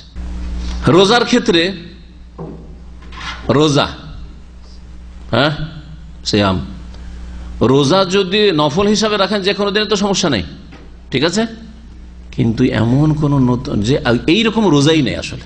যদি সারাদিনের রোজা হয়, সাহারি খাওয়ার সময় থেকে শুরু মাগরিব পর্যন্ত রোজার মূল আছে, এমন রোজা বলতে হয় যে রোজার মূল নেই, কথা বন্ধ করা রোজা, সারাদিন কথা বলবো না, দিনে ধর্মের মূল নেই, সারাদিন কথা বলবো না। তো এমন এমন বেদাত যে এবাদতের মূলটাই ইসলামের নেই। আল কিসমুসানি, দ্বিতীয় রকমের বেদাত হচ্ছে মায়া কোন মিনা জিয়াদাতে ফিল ইবাদাতিল মাশরুআ, শরীয়ত সম্মত ইবাদত কিন্তু ওতে কিছু বাড়ানো, আর এরকম অনেক বেদাত রয়েছে। কামা লাউ যাদা রাকাতান খামিসা ফি সালাতিল যুহরি আবিল আসরে, যেমন যোহর আসরে 5ম রাকাত বাড়িয়ে দেওয়া, রাকাত বাড়িয়ে দেওয়া, ওই রকমই কাজকর্ম বাড়িয়ে দেওয়া, 3 বিদাত দিয়ে নামাজ শুরু করা। আমি তো আমার আলোচনাতে আজকে থেকে 10-12 বছর আগে মানুষকে সতর্ক করেছি যে বাংলাদেশে, ভারতের বিদাতিদের নামাজই শুরু হয় 3-4 বিদাত দিয়ে, ঠিক না? কি শুরু হয়? নামাইতো, যায় নামাজের দোয়া, নামাইতো, মুক্তাদি হইলে ইক্তাদাইতো, আর জানি ইমাম হইলে আনা ইমামুন লেমান হাজার আমার নামে হাজার। এসব বিদাত, এই তো বাচনিক বিদাত। কর্মগত কিছু বিদাত আছে, কর্মগত বিদাত নাই। আল্লাহ, কান ধরা, হ্যাঁ কান ধরা, হ্যাঁ, আরে কান পর্যন্ত এইভাবে উঠানোই তো বিদাত।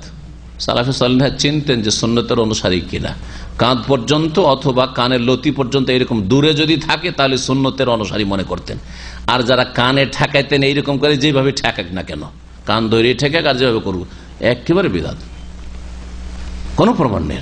এবাদতে শরীয়ত সম্মত এবাদত, কিন্তু তাতে কিছু বাড়ানো।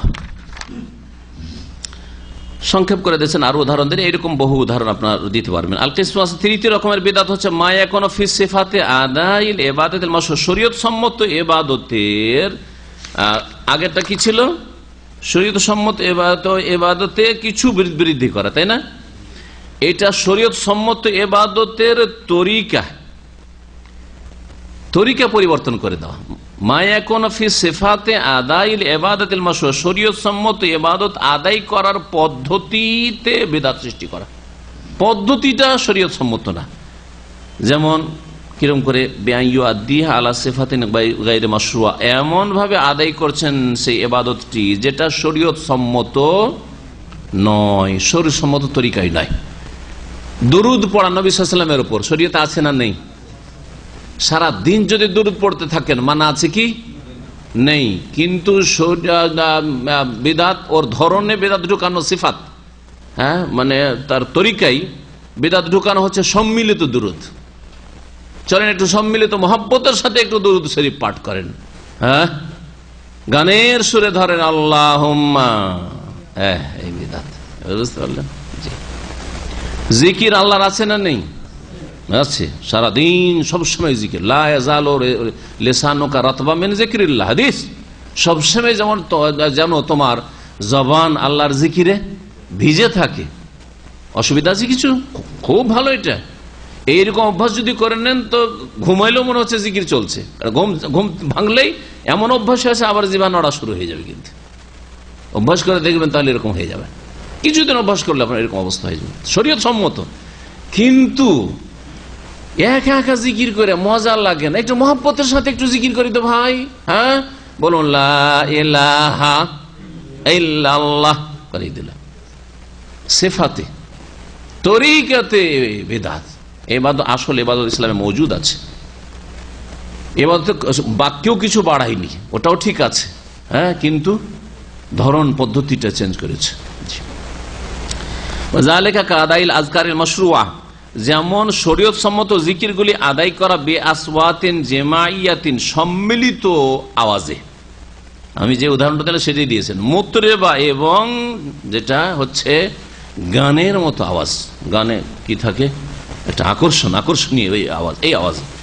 ওয়াক্কাত তাশদীদ আলা নাফসি ফিল ইবাদাত ইলা হাদ্দিন ইখরিজু আন সুন্নতি রাসূল সাল্লাল্লাহু আলাইহি ওয়াসাল্লাম। আর এইরকমই ইবাদতের ক্ষেত্রে নিজের জানের ওপর, হ্যাঁ, নিজের শরীরের ওপর এমন কঠোরতা অবলম্বন করা যেটা রাসূলুল্লাহ সাল্লাল্লাহু আলাইহি ওয়াসাল্লামের সুন্নত থেকে বা সুন্নতের সীমানা থেকে বেরিয়ে যায়। নফল রোজা রাখা কি ভালো, জায়েজ? বলছে জায়েজ, মানে নেকি অনেক গুনাহ নেই না, নেকি অনেক গুনাহ নেই আর খামাখে রোজা রাখবো, না খেয়ে থাকবো, কোন পাগল আছে? যদি আল্লাহ বলতেন নফল রোজা রাখলে নেকি অনেক গুনাহ নেই, কেউ নফল রোজা রাখতে, ঠিক না, নেকি আছে। তো নফল রোজা যে কোনো দিনে রাখা যেতে পারে যদি সেই দিনে নিষেধ না থাকে, তাহলে ঠিক আছে।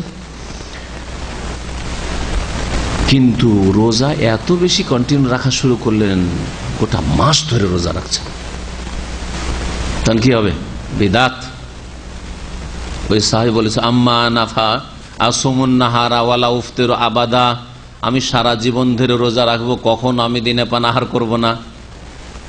তো নবী সাল্লাল্লাহু আলাইহি ওয়াসাল্লাম কি বলেন? ফামান রাগিবা আন সুন্নতি ফালাইসা মিন্নি, আমার আদর্শ থেকে ফিরে গেলে আমার উম্মতে থাকবে না।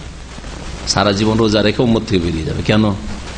এমন কঠোরতাও বলে জানকে কষ্ট দেওয়া যেটা রসুলের আদর্শ থেকে বেরিয়ে যায়, রাসূলুল্লাহ সাল্লাল্লাহু আলাইহি ওয়াসাল্লাম আদর্শের সুন্নতের সীমানা থেকে বেরিয়ে যায়। নবী করিম সাল্লাল্লাহু আলাইহি ওয়াসাল্লাম বলেছেন তোমার শরীরের হক আছে, চাহিদা আছে, তোমার স্ত্রীর হক আছে। সারা জীবন রোজা রাখলে স্ত্রীর কি হক আদায় করবেন আপনি? হ্যাঁ, শরীর দুর্বল হয়ে পড়বে আপনার। শরীরে কি হক আদায় করবেন? শরীরকে সারা দিন জীবনও খেতে দেন না, 360 দিন চলে যাচ্ছে, জায়েজ নাই। এই জন্য নবী সাল্লাল্লাহু আলাইহি ওয়াসাল্লাম বলছেন খুব বেশি যদি রোজা রাখতে হয় তাহলে দাউদ আলাইহিস সালাম রোজা রাখতে পারো। সেটা কি? এমন একদিন রোজা রাখতেন তিনি, আর একদিন ছাড়তেন, এরকম করো। আনাল ওর চাইতে কম করতে পারছেন নবী সাল্লাল্লাহু আলাইহি ওয়াসাল্লাম। জি, সোমবার আর বৃহস্পতিবার আইয়ামে বিদ। আল কিসমুর রাবে, চতুর্থ রকমের বিদাত, মা ইয়াকুনু বিতাখসিস ওয়াক্তিল ইবাদা, ইবাদত আছে শরীয়তে, লিল ইবাদাতিল মাশরুআ, শরীয়ত সম্মত ইবাদত, কিন্তু তার জন্য সময় খাস করে নিলেন, এই সময়টাই করব। লাম ইউখাসসিসু শারহু, অথচ শরীয়তে খাস করা হয় নাই। কা তাখসিসে ইয়াউমিন নিসফি মিন শাবান, রোজা রাখা, নফল রোজা রাখা মাসের যে কোনো দিনে রাখা যেতে পারে না, পারে না, কিন্তু 15 শাবানেই শুধু রোজা, ওর নাম হচ্ছে শবে বারাত। বেদাত, বেদাত। ভালো করে ওই কথা শাইখ উদাহরণ দিচ্ছেন।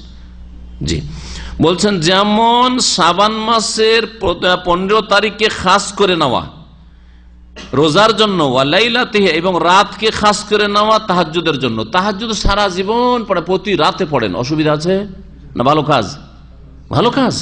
নবী সাল্লাল্লাহু আলাইহি ওয়াসাল্লামের সুন্নাত যে স্থায়ীভাবে নবী সাল্লাল্লাহু আলাইহি ওয়াসাল্লাম তাহাজ্জুদ পড়তেন। কিন্তু যদি বলে সারা জীবন সারা বছর তো তাহাজ্জুদ পড়তে পারলাম না, তো শাবান মাসের এই 15 তারিখ শবে বারাতের রাতে কি করি? নফল পড়ি, তাহাজ্জুদ পড়ি। সারা বছর তো কিছু করতে পারলাম না, রাত্রে আল্লাহর কাছে দোয়া করতে পারলাম না, কোরআন তেলাওয়াত করতে পারলাম না, কোরআনটা খতম করতে পারলাম না, তো এই শবে বারাতে এক খতম দিই, জায়েজ? ওয়াক্ত খাস করলেন। কোরআন আপনি সারাদিন পড়তে থাকেন, কাজ কাম নাই, সারাদিন কোরআন তেলাওয়াত করেন, কিন্তু আপনি যদি সময় খাস করে নেন তো বিদাত হবে। ফাইন আসলা সিয়াম ওয়াল কিয়াম মাশরু, রোজা এবং তাহাজ্জুদের মূল বিষয়টি শরীয়ত সম্মত। ওয়ালাকিন্না তাখসিসাহু বিওয়াক্তিন, তবে সেটাকে খাস করে নেওয়া কোনো বিশেষ একটি সময়ের সাথে মিনাল আওকাত ইয়াহতাজু ইলা দলিল, তার জন্য দলিলের প্রয়োজন নেই, অবশ্যই প্রয়োজন আছে। ওইরকম স্থানের সাথে খাস করা, আসলে ইবাদত আছে কিন্তু ওই স্থানে ইবাদত নাই, যদি করেন বিদআত হবে না? হ্যাঁ, বিদআত হবে। হুকমুল বিদাত ফিদ্দিন বিজামি আনওয়াহা। এখন হুকুম 3 নম্বর বিষয়, ধর্মীয় ক্ষেত্রে বিদাতের হুকুম, যত রকমের বিদাত হোক না কেন, যত বিদাত মানে যে কোনো বিদাত, কিন্তু ধর্মের নামে, ওই দুনিয়াবি বিদাত বাদ দিয়ে পার্থিব দুনিয়ার কাজে নতুন কিছু করা, নতুন ব্যবসা বাণিজ্য, চলাফেরা, আচার আচরণ দুনিয়ার ক্ষেত্রে, এসব বাদ দিয়ে দিনের ক্ষেত্রে যত বিদাত হইতে পারে সবগুলির হুকুম হুকমুল বিদাত ফিদ্দিন, ধর্মের ক্ষেত্রে বিদাতের হুকুম বেজামিয়া আনওয়াহা, তার সমস্ত প্রকরণগুলির। শেখ বলছেন কুল্লু বিদাতিন ফিদ্দিনে ফাহিয়া মুহাররামাতুন ওয়া দালালাহ, ধর্মের ক্ষেত্রে যত বিদাত রয়েছে সবগুলি হারাম এবং ভ্রষ্টতা, গুমরাহি। গুমরাহি মানে কি, কে বলতে পারেন গুমরাহি মানে কি? কোন পথ হারিয়ে ফেলা? দেখছেন, পথ হারিয়ে ফেলা বুঝছেন, কিন্তু এই হচ্ছে জান্নাতের পথ হারিয়ে ফেলা। তো এটা 4টি কথা নয়, অনেক মনে করে পথ হারিয়ে ফেলেছে, দিশেহারা না, জান্নাতের পথ হারা, জান্নাতের রাস্তা নেই বেদাতি, উল্টো পথে। যেমন আমি যাচ্ছি উমরা, কিন্তু এদিকে মক্কার রাস্তা হারিয়ে দিয়ে ধরেছি আমি কুয়েতের রাস্তা। কুয়েত শেষ হলে এরাক পৌঁছে দিতে পারে, কিন্তু কেয়ামত হয়ে গেল মক্কা পৌঁছিতে পারবো না, মত চলে আসে মক্কা পৌঁছিতে পারবো, ঠিক না? ঠিক ওই রকম দলালা হচ্ছে ওই রকম। বিদাত করলে কখনো জান্নাতে পৌঁছা যাবে না, ও আরো দূরে, যত দূরে যাচ্ছি মক্কা কিন্তু দূরে হয়ে যাচ্ছে, ঠিক না? কাছে থেকে যদি ইউটার্ন করে ফিরে যেতাম, জোবাইল থেকে ফিরে যেতাম, রাস্তা ভুল করেছি রে, জোবাইল এগিয়ে চলে গেল ওই দিকে, কুয়েতের দিকে চলে যাচ্ছে, মক্কা থেকে একটু 80 কিলোমিটার না হয় লস হলো, কিন্তু আরো যদি চলে যাই টান দিলাম খাবজি, 300 শেষ, আবার 300 না, আরো ফেললাম না কুয়েত, আরো যত যাব তত মক্কা দূরে হয়ে যাবে, ঠিক না? তো বিদাত যত করতে থাকবে তত বেশি আল্লাহর জান্নাত থেকে দূরে হয়ে যাবে। এত ছোট কথা নয় যা বিদাতিরা মনে করে থাকে। লিকাউলিহি সাল্লাল্লাহু আলাইহি ওয়াসাল্লাম, নবী করিম সাল্লাল্লাহু আলাইহি ওয়াসাল্লাম বলেছেন, ওয়াইয়াকুম মুহদাসাতিল উমুর, তোমরা নিজেদেরকে সতর্ক সাবধান রাখবে, ওয়া মুহদাসাতিল উমুর, নতুন নতুন কাজ থেকে। এটার একটা আরবি গ্রামার আছে, যেদিন আরবি আলোচনা হবে বা যেদিন লম্বা আলোচনা থাকবে স্মরণ করে দিবেন, তখন বলবো যে ইয়াকুম ওয়া, মাঝখানে কি করে আসলো, আবার কেমন আসল বাক্যটা কি ছিল, কিন্তু আজকে আর না, সময় নেই। ফাইন্না কুল্লা মুহদাসাতিন বিদআহ, প্রত্যেক নতুন কাজ থেকে কি করবে, তোমরা নিজেকে বাঁচিয়ে রাখবে। নবী সাল্লাল্লাহু আলাইহি ওয়াসাল্লাম দুনিয়ার কথা বলছেন না দিনের কথা? তাহলে দিনের ক্ষেত্রে প্রত্যেক নতুন কথা কাজ থেকে বাঁচিয়ে রাখবে, কারণ প্রত্যেক নতুন কাজ হচ্ছে বিদআহ। কুল্লা বলেছেন, কি বলেছেন নবী সাল্লাল্লাহু আলাইহি ওয়াসাল্লাম? ওয়া কুল্লু বিদআতিন দালালা, প্রত্যেক বিদআত নতুন কাজ হচ্ছে ভ্রষ্টতা, রাস্তা হারিয়ে ফেলা জান্নাতের। হাদিস হচ্ছে তিরমিজির এবং হাদিস আবু দাউদও রয়েছে, হাদিস হাসান সহিহ। আর একটি হাদিস এর আগে উল্লেখিত হয়েছে, মান আমিলা আমালা লাইসা আলাইহি আমরুনা ফাহুয়া রাদ্দুন, যে ব্যক্তি এমন কোন আমল করবে যেটা আমার আদর্শের অনুযায়ী নয়, সেটা প্রত্যাখ্যাত। ফাদাল্লাল হাদিস, আর এই দুটি হাদিস প্রমাণ করে আলা আন্না কুল্লা মুহদাসাতিন ফিদ্দিনে ফাহুয়া বিদআহ, ধর্মের ক্ষেত্রে যে কোনো নতুন কাজ হচ্ছে বিদাত, ওয়া কুল্লু বিদাতিন দালাল, আর প্রত্যেক বিদাত হচ্ছে গুমরাহি ও মারদুদা, প্রত্যাখ্যাত। ওয়া মানা যালিকা, এর অর্থ এই দাঁড়ায় আন্নাল বিদআ ফিল ইবাদাতি ওয়াল ইতিকাদ মুহাররামা, ইবাদত এবং আকীদা বিশ্বাসের ক্ষেত্রে বিদাত হচ্ছে হারাম। আকীদা এবং ইবাদত ক্ষেত্রে বিদাত হচ্ছে, কারণ ইবাদত হচ্ছে দিন আর আকীদা হচ্ছে দিন, আকীদা ইবাদতের ক্ষেত্রে বিদাত হচ্ছে হারাম। ওয়ালাকিন্না তাহরিম ইয়াতাফাওয়াতু বিহাসবি নওয়ায়াতিল বিদআহ, তবে সবগুলি বিদাত কি একই ক্যাটাগরির? সবগুলি বিদাতের গুনাহ কি একই রকমের? একজন কবরে চাদর চড়ানোর বিদাত করলো, হ্যাঁ, ফুল দেওয়ার বিদাত করলো, একজন নাওয়াইতে পড়ার বিদাত করলো, দুটো একই অপরাধ না? কখনো না, কখনো না। বলছেন তবে এই হারাম হওয়া ইয়াতাফাওয়াতু বিহাসবি নওয়ায়াতিল বিদআহ, বিদাতের ধরন হিসাবে কি হবে? পার্থক্য হবে। এই হারাম হওয়াই পার্থক্য হবে বিদাতের ধরন হিসাবে, বিদাতের যেমন ধরন হবে তেমন ধরনের সেটা হারাম হবে। ফামিনহা মা হুয়া কুফরুন সারাহ, কিছু বিদাত আছে যেগুলি স্পষ্ট কুফরি, শুধু হারাম না, সেগুলি কি বড় কুফরি, শিরক। কা তাওয়াফ বিল কবুর, কারণ কবরের প্রদক্ষিণ, কবরে তওয়াফ করার, কবরে তওয়াফ করছে, বাবার কবরে, শাহজালাল কবরে তওয়াফ করছে, 800 কবরে তওয়াফ করছে, ঘুরছে চারিদিকে, চক্কর লাগাচ্ছে। জরুরি নয় যে 7 চক্কর করতে হবে, একটা চক্করও যদি দেয় আর মনে করে যে এটা খুব নেকির সওয়াবের কাজ করলাম, জি, মুশরিক। শিরক করলো। তাকাররুবান ইলা আসহাবিহা, সান্নিধ্য লাভ করা হচ্ছে কবরবাসীর, এর দ্বারা বাবা খুশি হবে আর বাবা আল্লাহ পর্যন্ত পৌঁছে দিবে। ইউকাররিবুনা ইলাল্লাহি যুলফা, জি, একই মক্কার মুশরিকের আকীদা। ওয়া তাকদিমু যাবা ওয়ান নুজুরি লাহা, কবরের সামনে কোন জবিহা পেশ করা, হ্যাঁ, গরু খাসি জবাই করে পেশ করা, ওয়ান নজুর এবং মান্নত করা, কোনো কিছু মান্নত নিয়ে যায় পেশ করলেন। চাদর চড়ানো যদি মান্নত হিসাবে হয়, চাদর চড়ালো যে এটা আমি মান্নত করেছিলাম যে আল্লাহ যদি আমার এই কাজটা করে দেয় তাহলে একটা চাদর চড়াবো আমি খাজা বাবার এতে আজমির শরীফে নিয়ে গিয়ে, তাহলে বড় শিরক, বড় কুফর এটি। আর যদি এইসব কিছু রাখে না, এমনি চড়িয়ে দিল, দেখতে সুন্দর লাগবে, হ্যাঁ, একটু সাজাইলাম, তাহলে তখন বড় কুফরি বলা যাবে না। সবসময় আমরা আল্লাহ পাক রব্বুল হুকুম মেনে চলো। ওয়ালা ইয়াজরিমান্নাকুম শানাআনু কওমিন আলা আল্লা তা'দিলু, কোন জাতির সাথে তোমাদের মতবিরোধ বা শত্রুতা যদি থাকে তাহলে এটা যেন তোমাদেরকে উদ্বুদ্ধ না করে কিসের জন্য, হ্যাঁ, ইনসাফ করার ক্ষেত্রে ইনসাফ থেকে দূরে না সরিয়ে দেয়, ন্যায় নীতি অবলম্বন করতে হবে, ন্যায় সঙ্গত কথা বলতে হবে। এ দেলু, সুতরাং তো ন্যায় সঙ্গত কথা বলো, হো আকরাবুল লিত্তাকওয়া, এটা হচ্ছে আল্লাহ ভীরুতার কাছাকাছি। এই জন্য সবসময় সূক্ষ্ম কথা বলার চেষ্টা করবেন। একটা লোক তাবিজ বাঁধলো, মনে করেন আল্লাহ ভালো করবে, কিন্তু তাবিজ ওসিলা, বলবে বড় মুশরিক, তুই জুলুম করলেন আপনি কথায়। আর একটা লোক তাবিজ বাঁধছে, সে বলছে যে তাবিজ থাকলে আমাকে সারা দুনিয়ার কোনো কিছু ক্ষতি করতে পারবে না, দুটো একই, এটা বড় শিরক করলো, এই ব্যক্তি বড় মুশরিক। পার্থক্য আছে। এটা হচ্ছে ইনসাফ, ন্যায় নীতি অবলম্বন করা। দুনিয়ার ক্ষেত্রে যেখানে ন্যায় সঙ্গত চলতে হবে, দিনের ক্ষেত্রে আরো বেশি আপনাকে সজাগ হইতে হবে, কারণ আল্লাহর দিনের কথা বলছেন। এখানে আপনি জুলুম করবেন কেন? দুনিয়ার স্বার্থে করেননি, তাহলে কোন স্বার্থটা ছিল আপনার? আল্লাহ বলেন, রসুল বলেন, আপনাকে বলার অধিকারটা কে দিল এত বাড়িয়ে? অনেকে বহু বিদাতকে শিরক বলে থাকে, এটা শিরক ওইটা শিরক, ভুল কথা। আরে ঢালাহার, এটা শিরক ওইটা শিরক বলবেন, যেটা শিরক সেটাকে শিরক বলেন, যেটা বড় শিরক বড় শিরক বলেন, যেটা ছোট শিরক ছোট শিরক বলেন, যেটা বেদাত ওইটাকে বেদাত কাবার শিরক বলিয়েন না। ইনসাফ করার চেষ্টা করো। ওয়া দুআ আসহাবিহা, এবং কবরবাসীর কাছে দোয়া করা। কবরবাসীকে যদি ইয়া গাউস মাদাদ, ইয়া খাজা মাদাদ, হ্যাঁ, আটরসি মাদাদ, গৌসে পাক ইত্যাদি, এগুলো কি বেদাত? কত বড় বেদাত! কুফরে সারাহ, স্পষ্ট কুফরি। কারণ আল্লাহ ছাড়া অন্যের কাছে আহ্বান করা বা অন্যকে আহ্বান করা বা অন্যের কাছে যাচ্ছা করা, ওয়াল ইস্তিগাসা, তবে তাদের কাছে ফরিয়াদ করা, উদ্ধার করো, বাবা আগেস নেই, আমাকে উদ্ধার করো, জি, এগুলি হচ্ছে বড় কুফরি। কেউ যদি বলে যে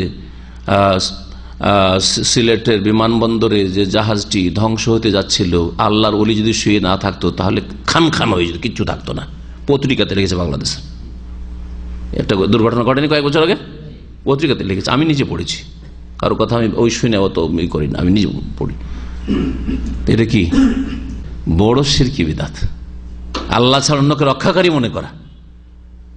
মৃত রক্ষা করেছে ওদের জাহাজকে, বড় শিরক এটি, কুফরে সারাহ। ওয়াকাকওয়ালে গোলাতিল জাহমিয়াত ওয়াল মুতাজিলা, এইরকমই জাহমিয়া এবং মুতাজিলাদের যারা চরমপন্থী তাদের কথাগুলি, এগুলি হচ্ছে কুফরে সারাহ, স্পষ্ট কুফরি। তাহলে জাহমিয়া আর মুতাজিলাদের কিছু আকীদা আছে যেগুলি হচ্ছে কুফরি, বড় কুফরি, আর কিছু আছে যেগুলি বিদাত, ছোট কুফরি। অমিনহা, আর কিছু আছে মা হুয়া মিন ওয়াসাইলিশ শিরক, যেগুলি শিরক নয় কিন্তু শিরকের কি ওসিলা, শিরকের মাধ্যম, মানে এগুলির মাধ্যমে শিরক হয়ে থাকে, শিরকের চোরা পথ। শিরকের কি চোরা পথ? কবরটাকে আপনার বাপের পাকা করে সাজিয়ে চুনকাম করে রং করে রেখে দিলেন। আমার বাপকে দামি দামি কম্বল সৌদি আরব থেকে নিয়ে এসে দিচ্ছি, এখন কিছুই দিতে পারবো না, তো একটা চাদরও চড়াবো না, করলেন, ব্যাস, আর কিছুই করলেন না। বড় শিরক না করলেও শিরকের ওসিলার কাজ করে দিলেন আপনি, শিরকের জন্য প্রস্তুত করে রেখে দিলেন। আপনি না শুরু করলে অন্যরা করবে কিছুদিন পরে, শিরকের চোরা রাস্তা খুলে দিয়েছেন বাড়িতে। কাল বিনা আলাল কবর, যেমন এখন কবরকে পাকা করা, বিনা আল কবরকে পাকা করা, অথবা কবরের উপর ঘর নির্মাণ করা, গম্বুজ নির্মাণ করা, মিনারা নির্মাণ করা, কবর মসজিদে কবর দেওয়া, বা কবরের উপর মসজিদ তৈরি করা, এই সবগুলি কি বলবো? শিরক বলবো না, কি বলবো এগুলোকে? শিরকের হচ্ছে জারিয়া, শিরকের মাধ্যম, চোরা, শিরকের চোরা রাস্তা, যে ভাষা দিয়ে বলেন না কেন।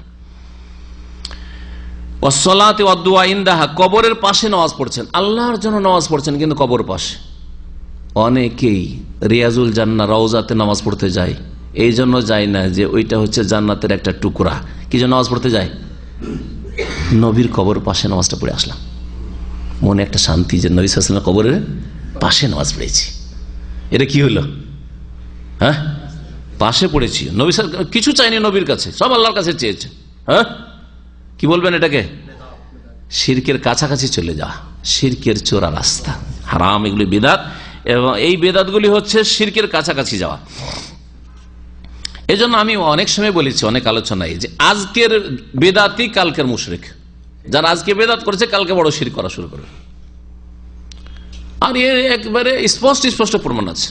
আমার পাশের গ্রামে ছিল কিছু দেওবন্দি তবলিগি ছিল, তারপরে এক মৌলভী সাহেব ওদের যে অমতি করতো 10 বছর ধরে আহলে হাদিস হয়ে গেল। যখন আহলে হাদিস হয়ে গেল, ও 50টা ঘর নিয়ে আহলে হাদিস হয়ে গেল। দেশে ওই গ্রামে আরো 100 ঘর রয়েছে, 100 ঘর থেকে গেল, 50 ঘর তো আহলে হাদিস গেল, 100 ঘর নিয়ে দেওবন্দি আর কোথায় থাকলো।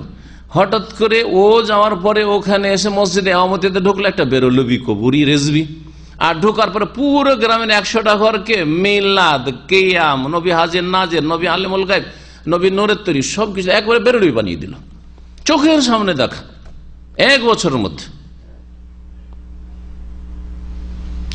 কারণ নামাজের তরিকাটা তো একই, নামাজ তো এরাও পড়ে ওরাও পড়ে, তাই না?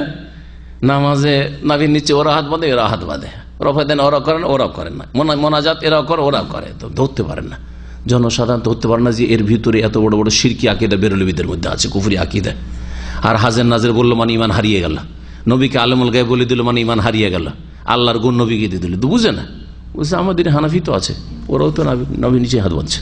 হ্যাঁ, ও তো রফা দিন আমিন তো টানে না, এই তো ওয়াহাবিরা তো আহলে হাদিস তো আমিন টানছে, তো আমিন টানে না, আমাদেরই লোক, বুঝা গেছে। অথচ আহলে হাদিসের সাথে দ্বিমত ছিল শুধু হতো সামান্য কিছু বিষয়গুলিতে, আর এদের সাথে আকাশ পাতাল দ্বিমত, তাওহীদ আর শিরকের দ্বিমত। কিন্তু কাছাকাছি থাকাতে আজকের বিদাতি কালকের মুশরিকে পরিণত হয়। যেমন কবরের ওপর কি করা, তৈরি করা, ঘর বাড়ি তৈরি করা বা কোনো কিছু তৈরি করা, ওয়াসসালাত আর নামাজ পড়া, ওয়াদ-দুআ ইনদাহা কবর পাশে, অমিনহা মা, এগুলো হয়ে গেল। অমিনহা মা হুয়া ফিসকুন ইতিকাদি, আর কিছু বিদাত আছে যেগুলি ফাসিকি, বিশ্বাসগত ফাসিকি। তাহলে প্রথম কুফরি, কিছু বিদাত আছে কুফরি, আর কিছু বিদাত আছে যেগুলি হচ্ছে শিরকের মাধ্যম বা শিরকের চোরা রাস্তা, আর কিছু বিদাত আছে যেগুলো ফাসিকি আর এ থেকে বিশ্বাসগত। কাবিদাতিল খাওয়ারিজ ওয়াল কাদরিয়া, খারিজদের বিদাত আর কাদরিয়াদের বিদাত, মুরজিয়াদের বিদাত, তাদের কথাগুলির ব্যাপারে, তাদের এতেকাদের বিষয়ে যেগুলি শরীয়তের দলিল প্রমাণের বিরোধী। অমিনহা মাসিয়া, আর কিছু কিছু বিদাত আছে যেগুলি শুধু গুনাহ হয়ে গেছে। কাবিদাতি তাবাত্তুল, যেমন সংসার ত্যাগী হওয়ার বিদাত, বিয়ে শাদী করবো না। ওয়াসিয়াম কায়মান ফি শামসি, রোজা রাখবো সূর্যে দাঁড়িয়ে, রোদরে দাঁড়িয়ে, হ্যাঁ, ছায়াতে যাব না রোজার অবস্থায়। ওয়াল খাসা বিকাসদি কাতে শাহওয়াতিল জামা, সহবাসের চাহিদাকে নির্মূল করার উদ্দেশ্যে খাসি হয়ে যাওয়া। খাসা আরবিতে শব্দ ব্যবহার, ওখান থেকে খাসি শব্দটি এসছে, খাসি হয়ে যাওয়া বুঝেন তো আপনারা, তাই না? তা আরবি শব্দ, তাহলে খাসি হয়ে যাওয়া। তাহলে কেউ যদি অন্ডকোষ বের করে ফেলে দেয় যে অন্ডকোষ রাখবো না, যাতে করে এইসব ঝামেলাই না থাকে, খাসি করা তো এটাই করে, আমাদের দেশে খাসি করে না, অন্ডকোষ বের করে ফেলে। মানুষ যদি অন্ডকোষ বের করে ফেলে দেয় তো কাজটা কি? গুনহার কাজ। তাহলে এই বেদাত হচ্ছে মাসিয়া, গুনহার কাজ। এখানে আলোচনা শেষ করছি, কারণ কথা আরো লম্বা হয়ে যাবে, আর আমরা যখন শেষ করতে চেয়েছিলাম তার অনেকটা বেশি বেড়ে চলে গেছি। ও সাল্লাল্লাহু নবিয়্যিনা মুহাম্মদ ওয়া আলা আলিহি ওয়া সাহবিহি আজমাইন। আল্লাহ বলবেন আল্লাহর ওলি, মুসলিম হিসাবে আল্লাহর ওলি। বাকি কথা হচ্ছে যে তিনি আল্লাহর ওলি কিনা, যার ওলি সে বলবেন। এখন কেউ যদি এখন জিজ্ঞেস করে আব্দুর রব কি শেখের বন্ধু, হ্যাঁ, তো কাকে জিজ্ঞেস করতে হবে? আমাকে জিজ্ঞেস করতে হবে। আরে উনি আমার বন্ধু না দুশমন আমি জানি, ঠিক না? অথচ আমার চলাফেরা তো অনেক কিছু জানতে পারছে না। আল্লাহ আর বান্দার মাঝে ঈমান আছে, তাওহীদ আছে না, শিরক আছে না, বিদআত আছে, গুনাহ আছে না, নেকি আছে, কি করে আমি হুকুম লাগাবো যে তিনি আল্লাহর ওলি আর ওলি নয়? হ্যাঁও বলবো না, নাও বলবো না। তবে মুসলিম হিসাবে প্রত্যেক মুসলিম আল্লাহর ওলি, আর আশা করি তিনি আল্লাহর ওলি, যদি তার আসল ইসলাম ঠিক থেকে থাকে। আর আল্লাহ না করে যদি কারো ব্যতিক্রম হয়, তো আল্লাহ মতিউর রহমানকে ছাড়বে না, শাহজালালকে ছাড়বে, বুঝা গেছে? কাউকে ছাড়বে না। আকিদার ক্ষেত্রে কাউকে ছাড়বে না, আকিদা নষ্ট করে যায়। ওয়াহাদাতুল ওজুদের আকিদা যদি থেকে থাকে, হলুলের হিল্লাজি আকিদা যদি থাকে, বুঝা গেছে, ফানা ফিল্লার আকিদা থেকে আল্লাহর মধ্যে বিলীন হওয়ার আকিদা থাকে, তাহলে আল্লাহ কাউকে ছাড়বে না। সাল্লাল্লাহু আলাইহি ওয়া সাল্লাম মুহাম্মদ ওয়া আলা আলিহি ওয়া সাহবিহি।